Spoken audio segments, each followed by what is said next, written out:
hospitals are extremely concerned with their bottom line right now, and hospitals are hurting.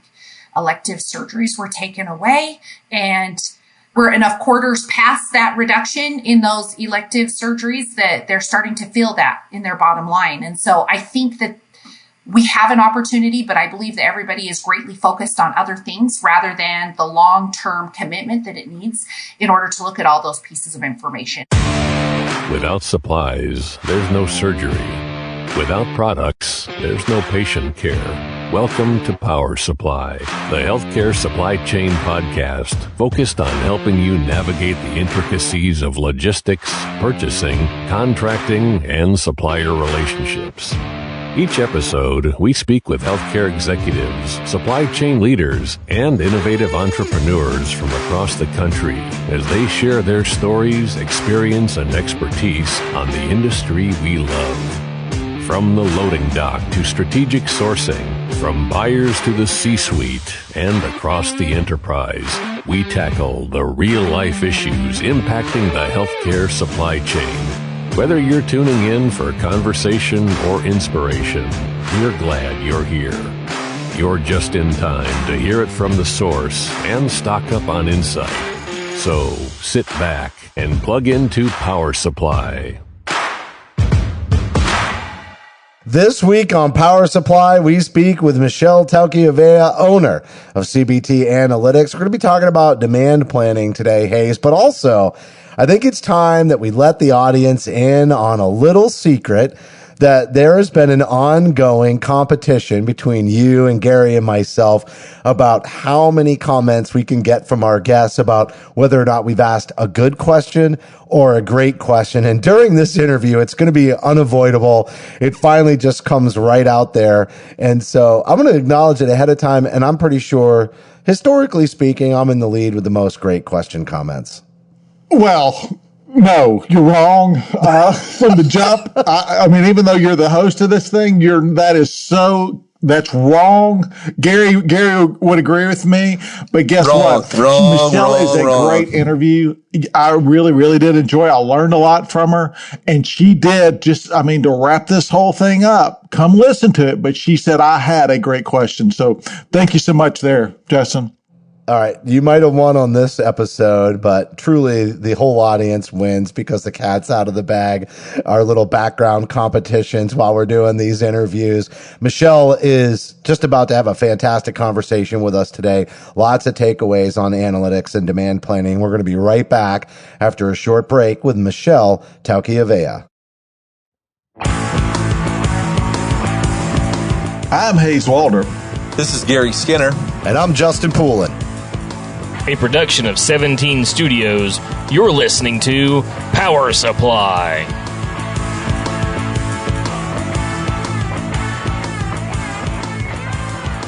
Joining us now is Michelle Taukiuvea, owner of CBT Analytics, and we're already having a blast. Woo! We hit the record button, but it's a party on this interview. We're going to be talking about demand planning and what in the heck happened to just in time, because it was really the thing. And now it seems like it's all going out. We're going to talk all about that today with you, Michelle. Thanks so much for coming on the show and joining us for what will no doubt be an entertaining episode of Power Supply. Oh, thank you. And thank you for having me. I'm extremely excited to be here. We're excited to have you. So, Michelle, you've got a pretty strong background, and I always love it when we get to talk to somebody who's an entrepreneur. As a matter of fact, on our very last episode, we interviewed an entrepreneur, and, it can be kind of a brave move to go out on your own and start your own thing. And so I want to hear about how you got here. Talk about your background and what led you to founding CBT Analytics and what you're doing today.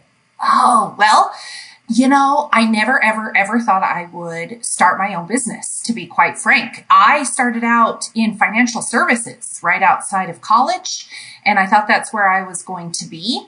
And then partway through that, I had an opportunity to go and work in the healthcare supply chain at Intermountain Healthcare.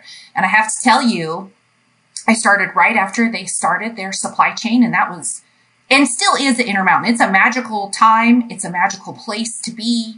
I really got the opportunity to grow up if you would, with a lot of really, really great mentors and a really great opportunity to try out a lot of ideas and look for opportunities for efficiency gains. And so I spent a lot of time there. It's been about 15 years since I started there. And what happened is I had an opportunity to jump off and go start a different business. My husband and I were going to start a different business. And what happened is I was leaving. I was already on a project with Intermountain, and essentially I stayed on and just opened my own business to help finish out that project. And it was so much fun. It was so much fun. I felt as though every single day I was waking up rejuvenated and excited and doing new things. And so I thought, well, let's keep this going. And not only can I take what I have learned, but also take my ideas and be able to apply that in the industry. It was always very, very important for me to be able to tie everything that I do to patient care, whether that's to the clinician itself or the patient itself. And so I found that entrepreneurship in the healthcare supply chain particularly, is a good opportunity for me to align really closely with impactful opportunities with the patient itself or the clinician itself. So that's how I jumped off, really with the idea that analytics is greatly needed across the board, and it's an expensive investment for many hospitals to make. And within that, there's some very, very specific areas that I felt that I could add, something to the industry, and demand planning is one of those areas.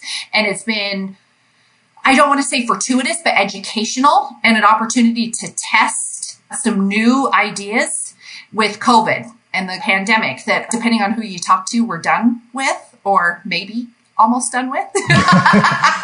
Michelle, I love how you brought that up, how you got there, how you got out and really jumped off that cliff to start your own deal, which is a bit scary sometimes, but you finished the project as you talked about. But you identified a gap. You identified the gap and you got into demand planning.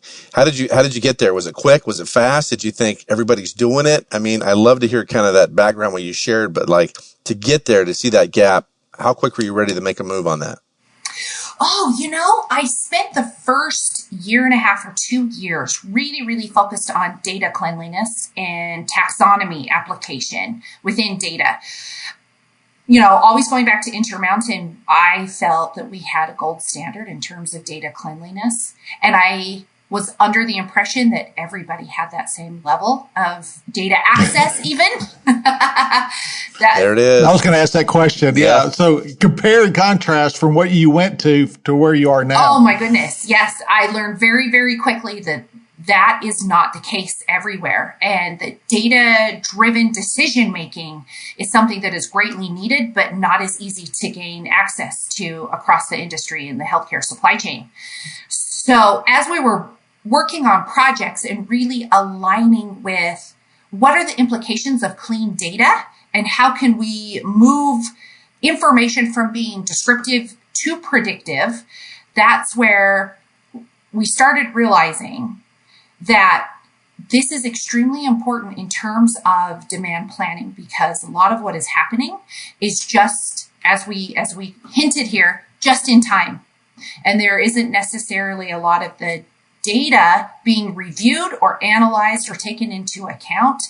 It's almost as though it's happening in a silo. And as long as that product shows up on your doorstep that day, things are good to go. So it did take a couple of years to actually hone in on demand planning itself, really kind of wading my way through the sea of data that's available, but not necessarily held to data standards out there in healthcare.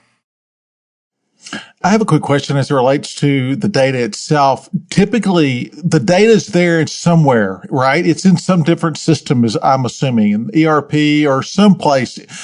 Or do you have to come in and really bring in your own software systems in order to get some of that out to actually be usable? Oh, that's such a good question. It's oftentimes in multiple disparate data sets. Multiple disparate data sets. Oftentimes in a way that you can't actually access in a manner that can be evaluated or assessed. So depending on the goal of the facility, we can come in and help with creating a centralized place for that information. A lot of hospitals will have an EDW or a data warehouse where they're collecting information on the clinical side. And at times it can just be making sure that we we mine through to get that data available. Right. But rarely do you walk in and the needed data is available in a tangible form that you can pull right together into a visualization that people can start working with. But that's what y'all do. Correct. And that's what your expertise is. Okay. Yes, absolutely. That's the biggest, I think, portion of what we have to do is make your data discoverable. Once we make the data discoverable, then we can put it together in a manner that makes it actionable for your team. So you mentioned COVID and the impact on demand planning, but let's dive a little bit deeper and just put demand planning in the context of COVID. And then we can talk a little bit more directly around just in time and whether or not this is going to be the new normal, the way that we've seen everything shift in COVID. But can you just put, what does demand planning mean now? And what are some maybe key observations or awarenesses that we've had around demand planning because of the pandemic? Oh, absolutely. This is such a hot topic, especially around supply chain resiliency. And there's a lot of conversation where it feels as though we are swinging from one end of the spectrum to the other. Everybody was just in time. Then you were hearing just in case. Then there was active stockpiling. And in some cases, perhaps your state required that very large stockpile. And I believe a lot of facilities found themselves with huge stockpiles because they didn't have great utilization information. Hays, to your question on data access and is that accurate? So then I started hearing, oh, this is a one-time blip. This just in case, the stockpiling we don't need to think about. We're just fine going back to our just in time. The thing is that I find in thinking about this is there's something to be learned from this. Regardless of if we never have another pandemic in our lifetimes, we're still experiencing supply chain shortages. I have family members who are in the trucking industry and they are experiencing all over the place all sorts of issues. I mean, you have gas issues, you have getting stuck at port of entry issues. I mean, there's just supply chain logistical issues all over the place, which impacts healthcare regardless. And so the idea of saying we can ignore that, what happened in COVID, that was a 2-year blip, and we're going to go back to exactly as things were, that worked really, really well for us, I believe is not taking into account of anything that you could have learned from this experience. And I believe that learning from this experience means that you need to take your data, and a lot more data than what healthcare wants to apply to demand planning historically, and start treating demand planning more like other industries do.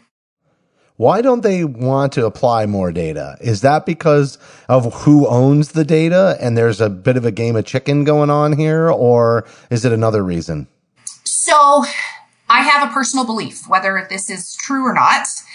If you are a demand planner, say for Kohl's or Macy's or something along those lines, you're talking marketing campaigns. You're looking at social media campaigns. You are doing a lot of different things, and you're analyzing your product, and your product that's not moving fast enough. Well, then you put it on sale and you start targeting that and ensuring that you are shaping the demand so that it goes towards whatever is not moving. That feels weird in healthcare. That is something that, how do you talk about that, especially with accountability care, being forefront in preventative medicine? How do you really plan in terms of marketing intelligence when you're at a hospital? And that becomes, I think, a very difficult hurdle to get over. And I believe something that is they don't know how to apply the information in such a way to really understand, outside of, say, what the central planning is or what they are anticipating patient volumes will be. I mean, that's something hospitals in the financial departments are doing left and right. I'm sure you've all been a part of that planning process, but actually taking that into account from an end-to-end supply chain perspective, I just don't see that being applied. For sure, I'm sure there will be some people that hear this and say, we are doing that, but it seems by and large that isn't necessarily happening. So, Michelle, and I love that you keep coming back to the patient-focused model, and that's what it's really about. You're obviously balancing the fiduciary responsibility with supplies for the patient, always trying to do the best we can, worrying about stuff so we can keep staff and take care of patients ultimately. The thing that I keep wondering from your perspective and what you've seen is with the current state, the last 2 years, this just-in-time method from min-max levels being 3 and 5 now to 5 and 15 and 20 and 10 and whatever those are be. Don't you think the culture now has the opportunity to make the impact where we didn't have it before? They weren't open to look at the data. They weren't open to say, this makes sense for us to do it this way now. Like, we're pulling the clinical people together, and I'm just thinking about the whole team now as a network. Like, are they listening now? Do you feel like now they're responsive of all the stuff that's hit us from the trucking industry, OTO, everything that's happened with, the current state of affairs? What's your take on that? I think it varies, but I think by and large, hospitals are extremely concerned with their bottom line right now, and hospitals are hurting. Elective surgeries were taken away, and we're enough quarters past that reduction in those elective surgeries that they're starting to feel that in their bottom line. And so I think that we have an opportunity, but I believe that everybody is greatly focused on other things rather than the long-term commitment that it needs in order to look at all those pieces of information. And I truly think that there are areas where, kind of going back to marketing intelligence, if you look at a hospital, what could you say that you could utilize that maybe other areas aren't using to expand the intelligence that you're using, the data that you're using, demand planning? And I believe that's the connection between the revenue cycle and the supply chain. Love that connection. We had an interview with Kelly McCrory Thomas. I think it was episode 5 or 6, and we talked exactly about that. It's time to connect revenue cycle to supply chain, and that's been kind of a gap. I wholeheartedly agree. And it's amazing to me that if you bring it up by and large, for the most part, you'll kind of get both revenue cycle individuals and supply chain individuals kind of scratch their heads a little bit and look at you. But if you look at the revenue cycle a little bit like the marketing arm, I mean, they're the ones negotiating with insurance companies. And I hate to say it, but on one end of this, they're driving demand. They're telling us what they'll cover. They'll look at the very specific items that they'll cover.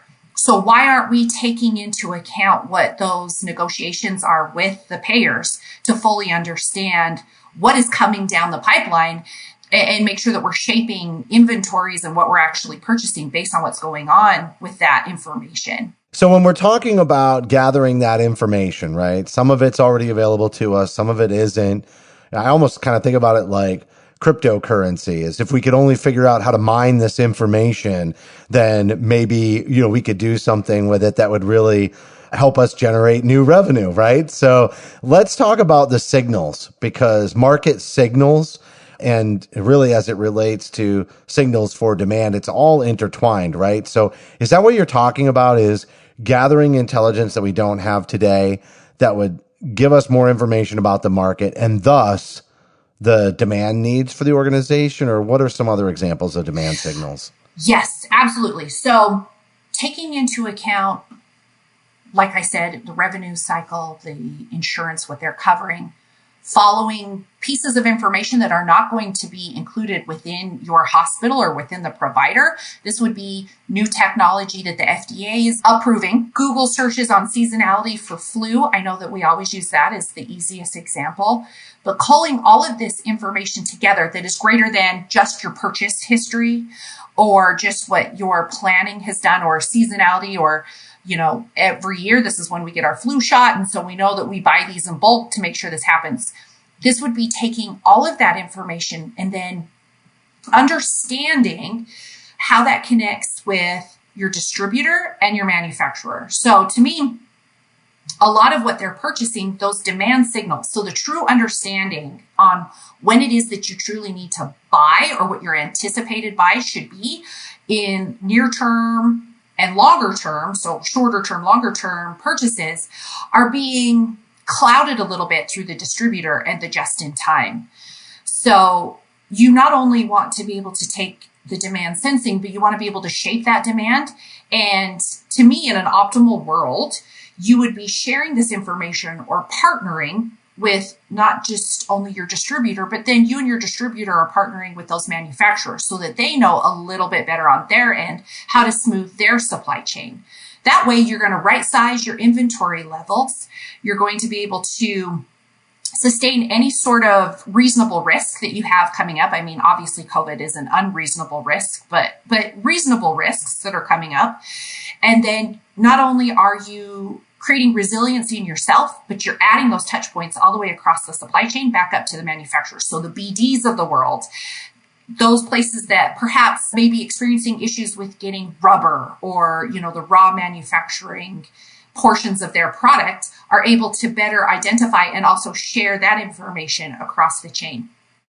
So real quick on that, I hear like a lot about predictive analytics. Is that really what you're describing? Is maybe a very broad base of predictive analytics, or is that something else? Yes, I am, but I don't think that that's the absolute end all be all. I think that predictive analytics is king for sure, but I do think that there needs to be some translation. There still needs to be human touch and review and discussion. There still needs to be action, mitigation plans, those sorts of things. And this still needs to be an active review with leadership since things are changing all the time. I think what is the most difficult across the board with analytics these days, especially in healthcare, everybody says, I want AI built into my healthcare supply chain. And you're like, well, hold on a minute. Can you pull your 12 months worth of spend first? Let's talk about this. I don't think that healthcare is ready to automate everything into a predictive spot and be able to digest and move it to the next steps on its own. There's still place for that person to be able to translate that information. And there's still a place for human touch and human intervention in all of this. You bet. So, Michelle, I'm going to ask a question. Hays kind of deals in the C-suite world, way up here, hangs out, deals with all the C-suite guys. When you've got Justin and I, his boots in the ground, right down in the middle of the supply chain inventory management, which I think about, and Hays, I'm saying that all respectful. You know that, by the way. I just want you to. I expect it to be respectful. I hope you know that. But to get to the descriptive to the predictive and demand planning and the inventory management, what's your solution or process for like a critical access hospital? I can see where you have giant systems and you have giant support. How do you work with these smaller institutions? What's the first step? Do they have to have a solid inventory management solution? Because you're changing culture, which you're probably changing a lot of hand holding, a lot of writing down stuff still. We're learning even that with a lot of our interviews that it's still so manual. How do we get there? What's your thoughts, Michelle? Oh, I'm glad you brought up critical access hospitals. They're one of my favorites to work with. Hays.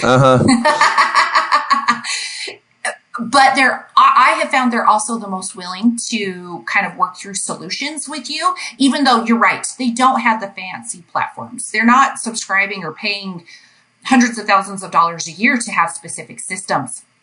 So in my experience working with them is generally critical access hospitals are generally far more willing to work with you on the process. And I find that no matter which way you can get the data, there's a lot of value even putting it in an Excel spreadsheet and working together and going through the same process. I mean, demand planning isn't necessarily rocket science. It's applying those same sorts of principles. So as long as you can get the information and apply it appropriately in whatever way that works best for the provider is the best way to work with them. So Garry, to your question, I think you're kind of asking, can those critical hospitals or rural hospitals, smaller hospitals take advantage of this? And I say absolutely they can. Nice. One thing we touched on a little bit before we went on air was about blockchain and the ability to have like a digital supply chain. I was recently at a meeting and it was like, that was like the whiteboard hope of that, if, we're end to end supply chain. Do you ever see that coming in the next couple, 3, 4, 5 years? And it can be done. I mean, the tools are there, but I think there's some reluctance on the supplier side to do that, manufacturer side. But do you have a quick thought on that? I hope that there is. I think that would be amazing. I think the direct impact to the supply chain itself would be huge. I do think there is a big aspect of change management that needs to happen. And if that hurdle can be crossed, then absolutely. I would hate to say, maybe 2 to 3 years is maybe too quickly based on my conversations that I've had, but it would be amazing if we absolutely could do that, if as an industry move that direction. Be great. We need to go there at some point. Absolutely. Yeah. Yes. So Michelle, how do we balance this equation of relying on the distributors and at the same time being able to read these demand signals independently? How do we balance that? It's important. And this carries back to what Garry was saying, because some some providers may be able to take this on faster, implement something like this quicker, where they have more resources than others. But it is extremely important, and I think applies greater than just to demand planning. Having access to your own information, understanding your own information, knowing what the inputs are, and not relying upon, say, your distributor or a GPO telling you exactly what your information is. And that way being able to begin the assessment of your own information and understanding how that's tied to the other details that you're receiving. So I don't believe, though, that means that you need to untie yourself from a data perspective from your third-party data providers. I think what that means is partnering even closer, but fully understanding, are you looking at the full picture? Are you bringing information in-house and assessing exactly that information the way that it should be reviewed on your end? And are you packaging it in a format? And is there a way to package it in a format that works with your leadership so that you're making actionable decisions in a way that hasn't had any sort of filter applied to it, or any sort of, data speaks to the way of the person who's putting it together. And I realize I say this, and most of the time, for example, I tell a family member this and they kind of roll their eyes and laugh a little bit because they don't believe me, but you can put together the same set of information. The way that you package it, even in a simple pivot table, can completely change the way people interpret that data. So to me, that's the simplest step for every facility to really be aware of their own information and start applying just simple principles of understanding, describing what their practices are, their purchasing practices. Does this align with the way that you're making your purchases right now? And is this impacting, or should it impact, say, if you have your quarterly business review with your distributor, and do there need to be further conversations that you're having with them regarding what that information is telling you? So if I'm out there and my organization isn't already doing this, and I know all of us are strapped in terms of finding good, solid talent and just maintaining optimal staffing levels, and I'm hearing, wow, this sounds like a whole lot of extra work. And so I want to kind of see what you have to say about removing an objection of, I can barely get through my days lately, let alone start reconstructing how we look at data, discover data, assemble data, all of that. How do we remove that objection? And I like what you did. You just said, start simple, do this, gain some understanding. Even a pivot table has a lot to bring to the table, I guess, in terms of increasing awareness. But you really want to go to another level with this, right? And so how do we continue to remove the objection of, that seems like a lot of time and energy, and I'm just not sure we have the bandwidth? That would be the goal, is to mature that evaluation and accessing of your data. I would say, less labor intensive way of doing something like this would be to, and obviously some upfront investment in terms of time or way of doing this. This is where automation, even simple automation, comes in very handy.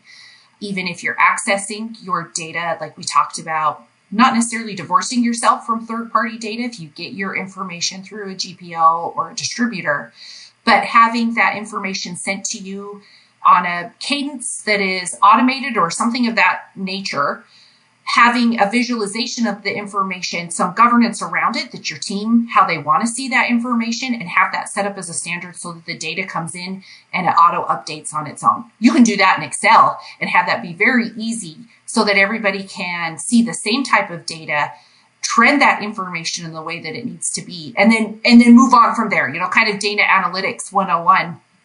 And trying to apply that as simply as possible in as automated and standard way as possible.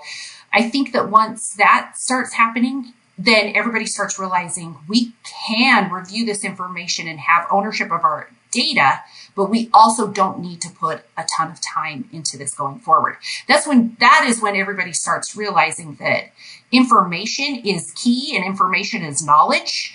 And that's when you start into a situation where people become their desire for data becomes insatiable. And that's where the conversation then needs to happen. Are you going to invest in something more robust or more resources? Which, to your point, is a hard conversation right now because keeping staffed is a difficulty at the moment regardless. Just a quick question on the demand planning. How real time is it? Oh, that's a good question.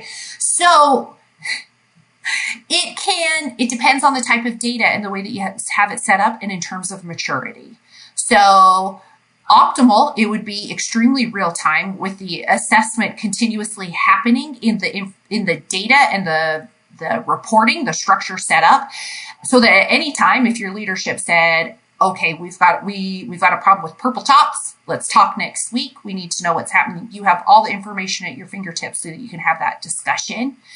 That is probably not a reality for most places.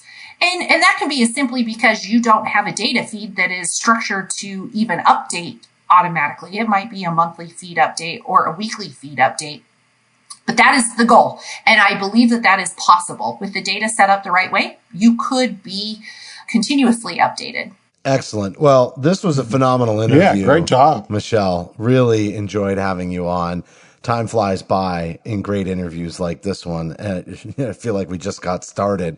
But is there anything you want to say to kind of leave the audience with, maybe paint a picture for the future, or, some sort of a takeaway or something we missed that we should have discussed that you just want to really impress upon the audience before we wrap up? Oh, absolutely. I want to go back to where I talked about how I think we need to learn something from this pandemic.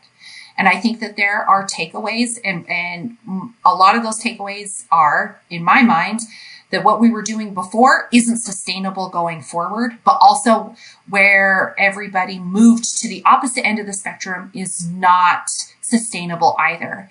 And so we have a really great opportunity in the industry to carve out a new way of doing things, and new industry standards that could really be on the forefront of what's happening. And I believe that we have an opportunity, not only as providers, but as distributors and manufacturers, the suppliers of the products, to work together to create a new normal in demand planning. How much, that was a great wrap, but you made me think of one other question. Sure. How important would Here we go. Yeah, I know. We're going to start a whole second interview. How important would nearshoring be in such a strategy? Just because that's such a, very common topic Super we're hot. hearing a lot right now. Oh, that's a good question. That's a great question. Yeah. No, it's only good. It's only good. That was in. She said it. She said she's only used that one This is time. a horse today race. So far. This is a horse race. Yeah. It's back and forth. We're all fighting at the lead right now. Well, no. Out in front, right here. Let's just make sure that we know that. But go ahead. Yes, please. It absolutely could have a really great impact. The thing that I always think about, though, is healthcare has such a interesting target in terms of margin with all of its products. So there's pros and cons with both, obviously, but I think that it's absolutely something that needs to be taken into account. Yeah, I'm thinking balance. Fair, yeah. You know, we need some nearshoring for sustainability, but we can't rely on it entirely because we need to be able to control pricing. So there's a very critical balance there. I think diversity, you know, is a big part. The supplier diversity, and I don't mean it in maybe the more traditional sense, because I know supplier diversity is a big thing right now too, but I mean it just in terms of where we source them, these products. And yeah, geographic diversity, and absolutely, I think that's such a big key. So we'll kind of put that one, you know, we'll put a pin in it for a future episode. Maybe we'll have you back to talk about that. But you did really, really good today. And I just want to thank you so much for coming on the show and sharing your insights. Oh, well, thank you. It was so much fun to be here. I have to be transparent with all of you. I was very nervous, but this was a great time. No way, could not tell. I mean, let me just say this. I thought you were quote great today. So fantastic job. I did not see.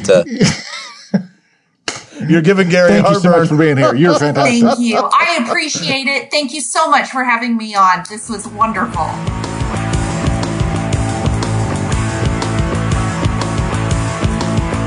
That was Michelle Taukiuvea, owner of CBT Analytics. And Garry, we were talking about demand planning just in time, and we also have a lot of fun in these interviews. I will say that Michelle was a good sport, but she gave some really good insights into, you know, how can we take this to the next steps and really using analytics to find a way to navigate this new world and some balance in our sourcing strategies. Thought it was a great interview. She was a good sport, by the way, and put up with Justin, Hays, and myself, and we're always competitive in these, so appreciate her having fun with us. But really, the number one thing that I really liked what she said was she talked about patient focused. I mean, she really got right back to patient and using the demand planning, the descriptive analytics to be more predictive and be on the front end. The old just in time, Justin Poulin is not the old way, it's a new way, and we're going to have to change that system, demand planning and aligning the clean data as she talked about moving forward. So, I mean, Justin, you brought it up, having some diversity in your strategic sourcing as well. We're going to have to change, and we're going to have to change culture, and we're going to have to move forward. But I thought her comments on demand planning moving forward is right on. So great interview. Yep, another good one in the books. That's going to do it for this show. As a reminder, you can help support Power Supply by subscribing on Apple, Amazon, or Google Podcasts. We're also available on Stitcher, iHeartRadio, Spotify, or simply search for Power Supply on your favorite podcast application. We also have bonus content for some of our episodes, but to access it, you have to download our smartphone app for iPhone or Android. And hey, while you're in the marketplace, we'd certainly appreciate a rating and a review because your feedback is important to us here at the show. On behalf of Hays, Garry, and myself, thank you for listening to this week's episode of Power Supply.